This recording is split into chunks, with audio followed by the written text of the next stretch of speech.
Hallelujah, hallelujah, hallelujah. Good evening po sa inyong lahat and welcome po dito sa ating midweek service.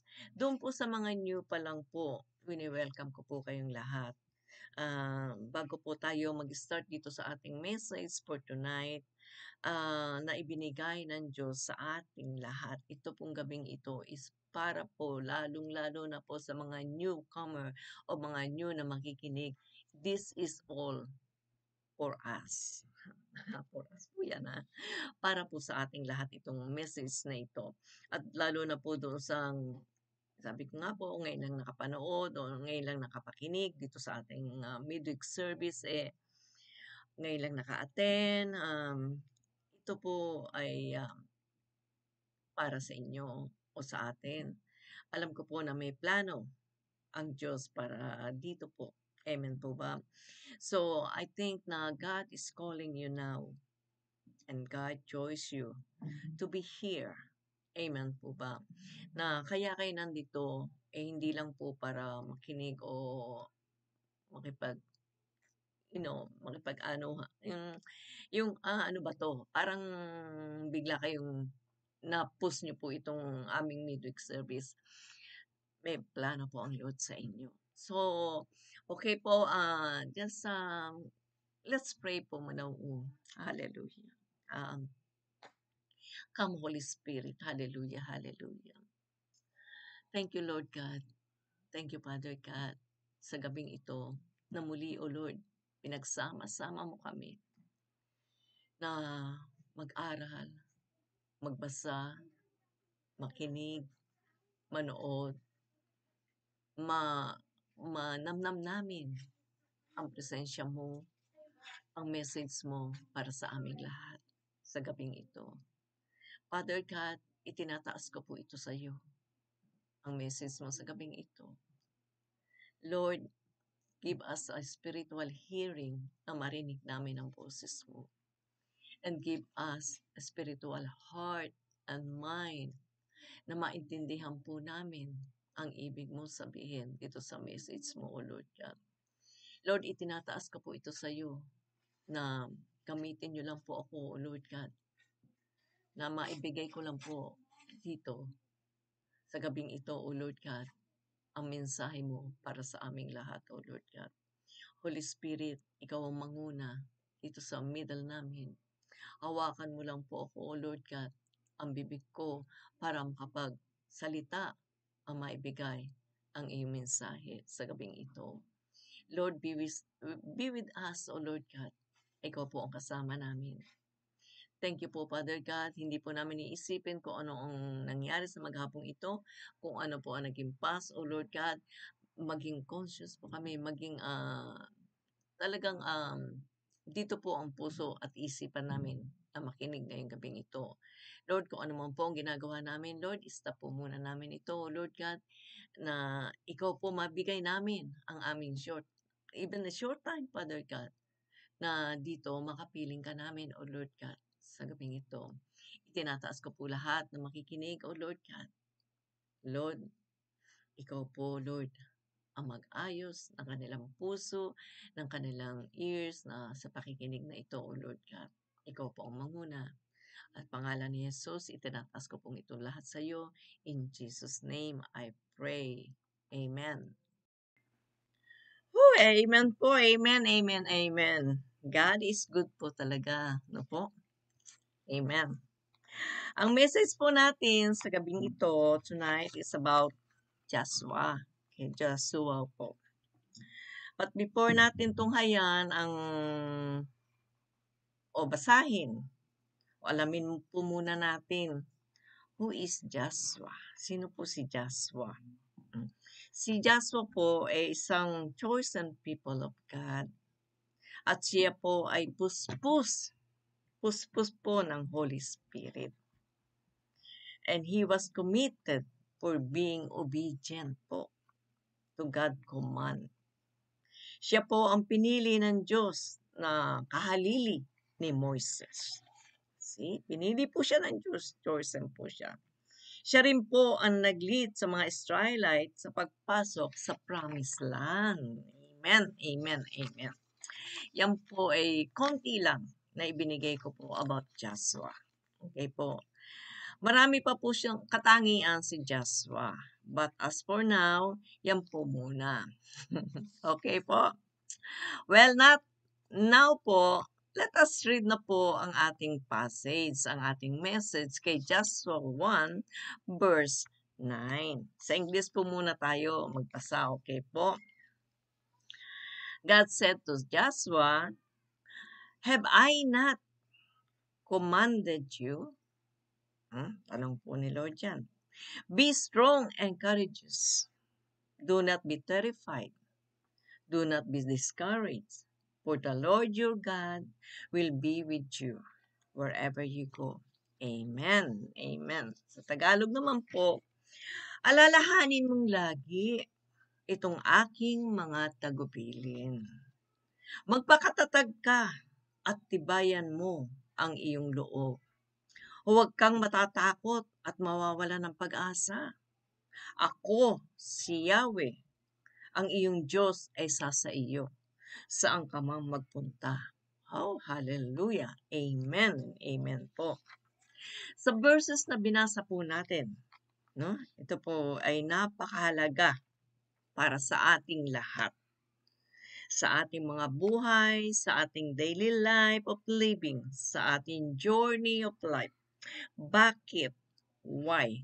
Bakit ko po nasabi na ito po ay napakahalaga? Ang una po, ang sabi ng Diyos, sa Tagalog po tayo, alalahanin mong lagi itong aking mga tagubilin. Ang ibig pong sabihin na kapag tayo ay sumunod, nag-obey, nag-serve, nag-mission, nag-share sa iba, hallelujah, hadahaya. Hindi po tayo dapat mag-alala sa ating pagsunod. Huwag din po tayong magduda kasi sa ating mga sarili na baka hindi ko kaya, baka hindi ko masabi.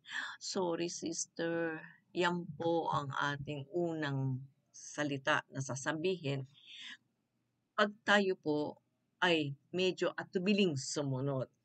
No, mga brothers and sisters. As a Christian po, follower of Jesus, disciple, no? Hindi po tayo dapat matakot o panghinaan ng loob. Ang sabi po, dito rin po sa Joshua, okay po, sa verse 5 po. Tignan niyo po na pag tayo'y sumunod sa ating Diyos as a servants of God.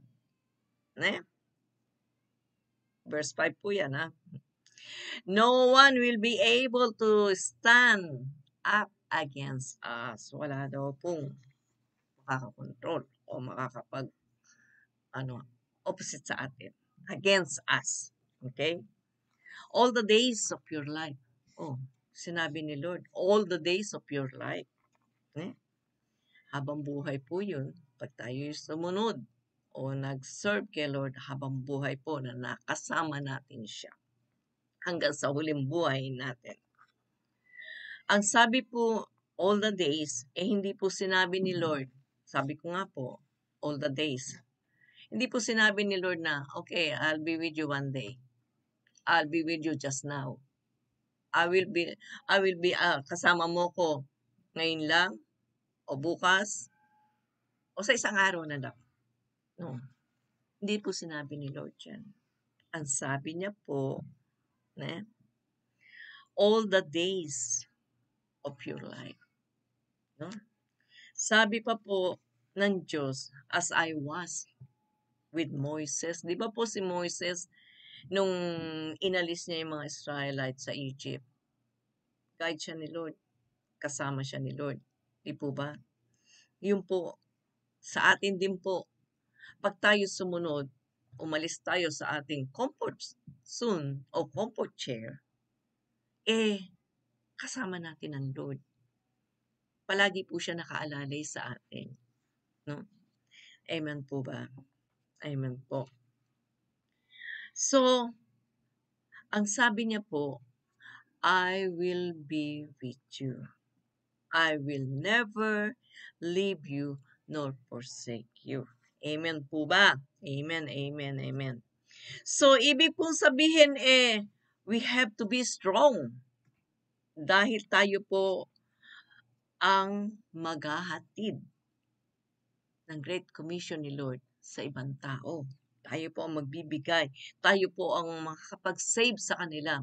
Tayo po ang gagamitin ni Lord. He chose us na para mag-share ng word ni Lord, para i-continue ang pagsaserve o yung mga napag-aralan natin, yung morning, evening, and so and so, na na-learn na natin. Huwag po nating ibaol. I-share po natin sa kanila. Ibigay po natin sa kanila. Sa mga tao na they need Jesus in their life. Kailangan po rin nila si Jesus. At kailangan po rin silang maligtas. Amen po ba? Amen, amen, amen. Hallelujah. Getting excited dito sa ating message. Ngayon po, ang sabi naman po sa 2 Corinthians. Okay, open po at 2 Corinthians 9 verse 8 po.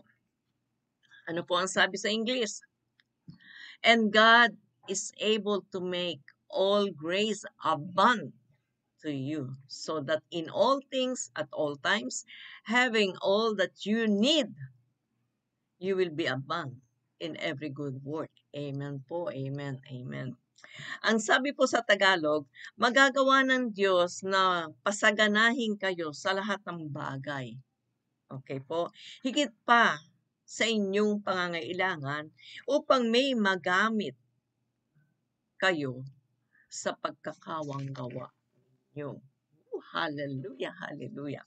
Ang sabi po, di ba, is ano sabi? God is able to make all grace abound to you. Ne?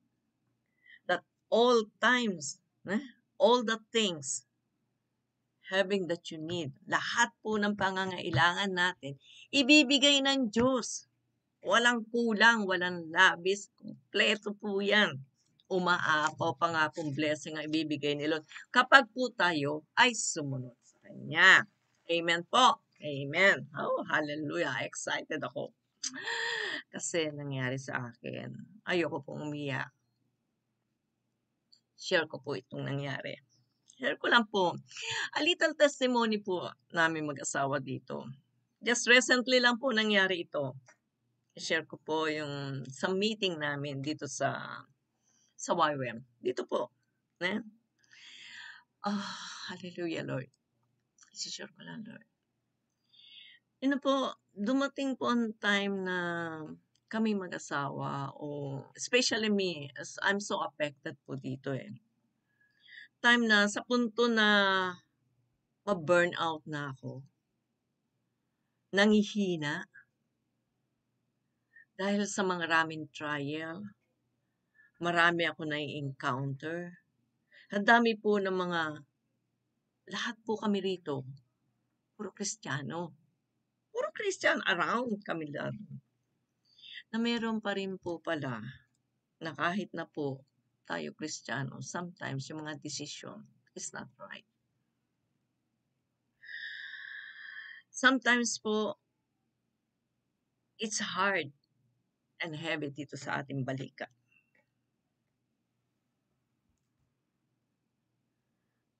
But,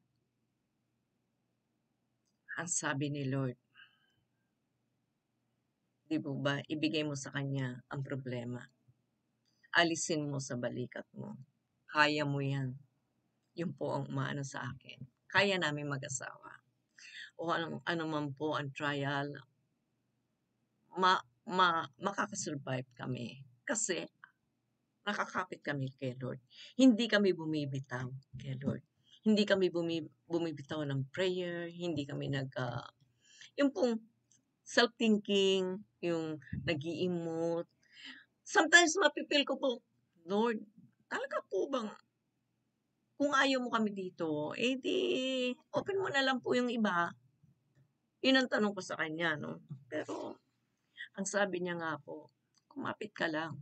Hindi kita pababayaan. Andito ka. Be strong, sabi niya. Maging malakas ka and maging courageous. Di po ba? Be strong and courageous. Ang sabi niya po. Kahit ano pong bigat, kahit na ano po, ang what we are doing is more and more. The best thing po, the best is prayer. Hallelujah. Itinaas po namin kay Lord. Kami mag-asawa, pray, sabi ko sa asawa ko, nothing is impossible to God. If it's really, He want us to stay here, we're here. If He want us to change the place, He will open the door for us. Just believe. Ang sabi ni Lord sa Bible, prayer is a good essential sa Kanya pag tayo tumatawag. Pag tayo nagpe-pray, napakabang essential, yung pabango para sa Kanya, mabango yun, yung pagtawag natin, and more and more closer to God. Draw near to Him and be strong and courageous. We're not afraid. Hindi kami natatakot. What we feel terrified for what's going on, no. But we know and we believe that the Lord, our Savior, is always with us. Wherever we go, God is real. He worked on it. And of course, may katulong ako sa prayer. Alam nyo na yan. Kung sino?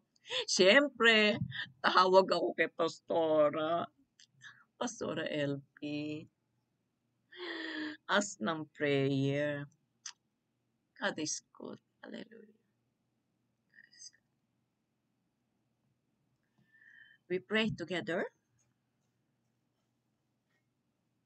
We lift up everything to God. And, of course,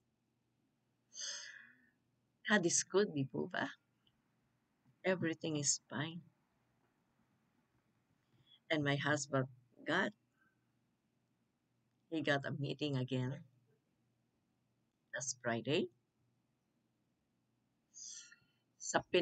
Namatay na po kasi yung top dito. So, yung pumalit po, tinawagan ng asawa ko, nag-meeting po sila. Alam niyo po ang sabi? You don't need to worry. I see everything you did. Huwag mo silang pansinin. Andyan ang position mo. Ikaw pa rin ang top. Just a name. Sa'yo, ikaw ang magdidesisyon sa lahat ng bagay. Amen. Amen. So, to make this story short, stay pa rin po. Siya pa rin po ang head dito sa compound. Siya pa rin po ang masusunod. Hindi po siya bumaba ng position, kundi po on the top pa rin po siya. Marami pa rin po ibang Kristiyano ang naiinggit. May inggit pa rin po as a human being.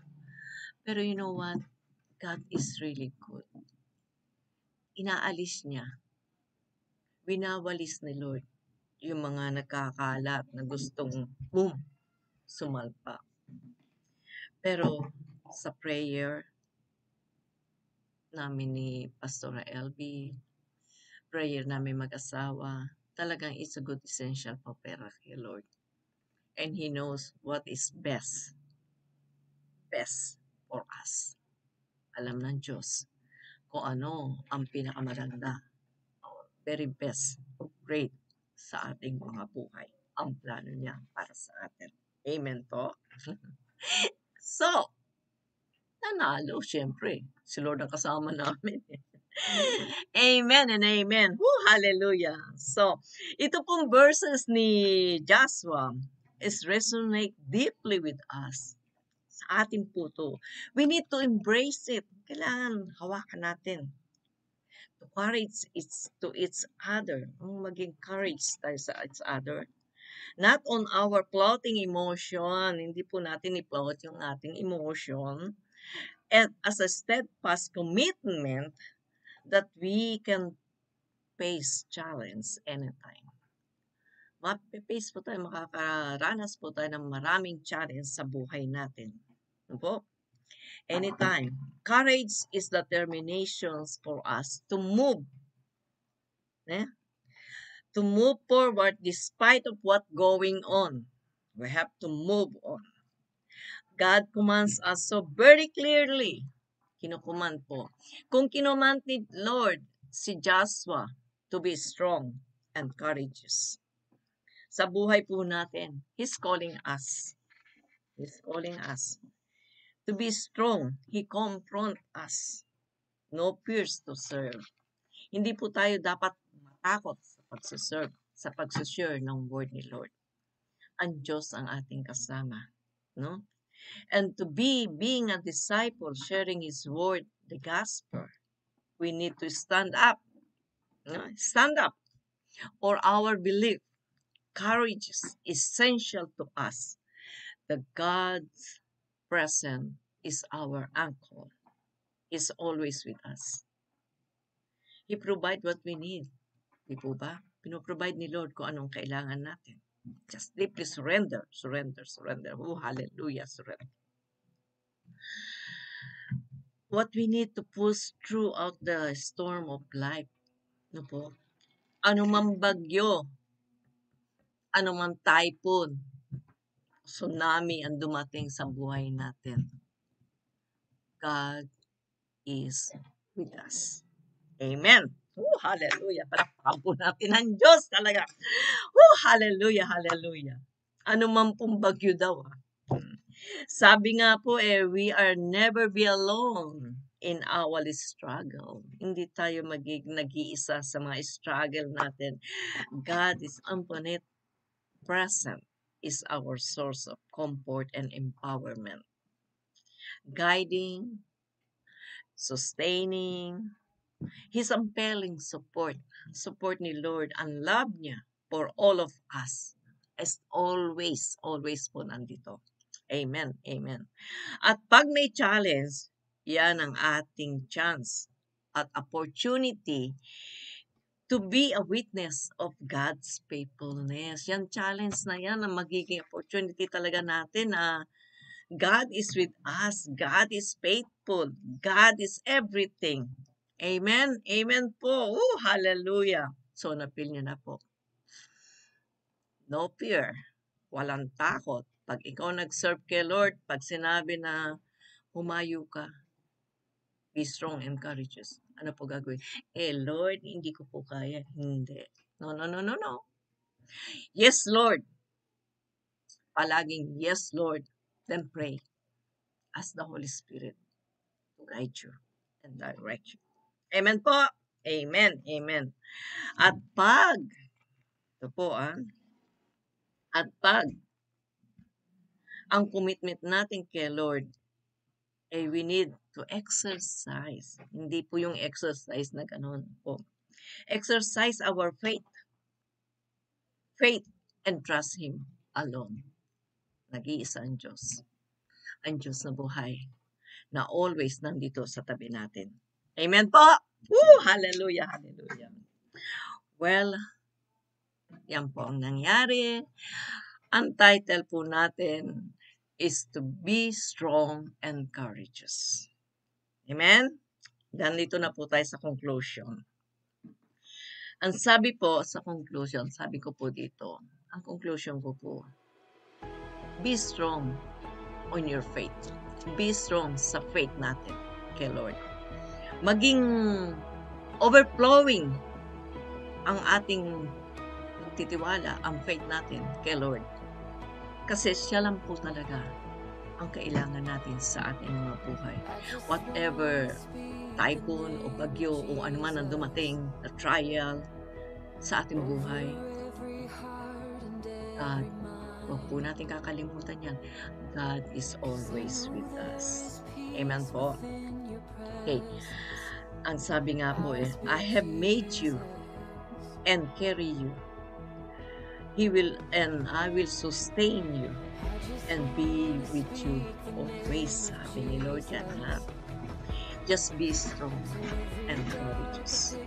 And God said, ang sabi po ni Lord, I will go before you. Just be strong on your faith, living by faith po tayo. Even though that we're living by faith, but by faith, just faith lang po, without work is dead. Don't forget po yan. So, ang paniniwala po natin ay ganito. We believe in God and be a disciple. Be strong disciple. Huwag po tayong pang-alagula-alagaya. Huwag po tayong panghihinaan ng loob. Hallelujah, hallelujah. God is always with us. Amen po. Amen. Let's pray. Alaw, Yesu, nakalaay. Ikaw ang aming Diyos na buhay. Marami pong salamat sa gabing ito, Lord. Itinataas ko po lahat ang nakinig ng iyong salita, O Lord God. Napakinggan nila. We don't need to be worried. We don't need to be afraid. Or sabi mo, fear not. I am with you always. And you will never leave us, Lord, nor forsake us. And we believe for that, Father God. Lord, ikaw po ang manguna sa aming lahat, O Lord God. Ikaw po ang mag-choice sa amin. Humayo. Guide us, direct us, O Lord God. And open the door, O Lord, para sa aming ahayuan. Mauna ka po, O Lord God, na magawa rin po namin ang pinagagawa mo sa amin, O Lord God. Sa gabing ito, O Lord God, marami pong salamat. Tinataas ko po lahat sila, O Lord God. And thank you so much, O Lord God, for the time na nag-spend silang makinig, manood, at magnamnam ng iyong salita. In Jesus' name, I pray. Amen and amen.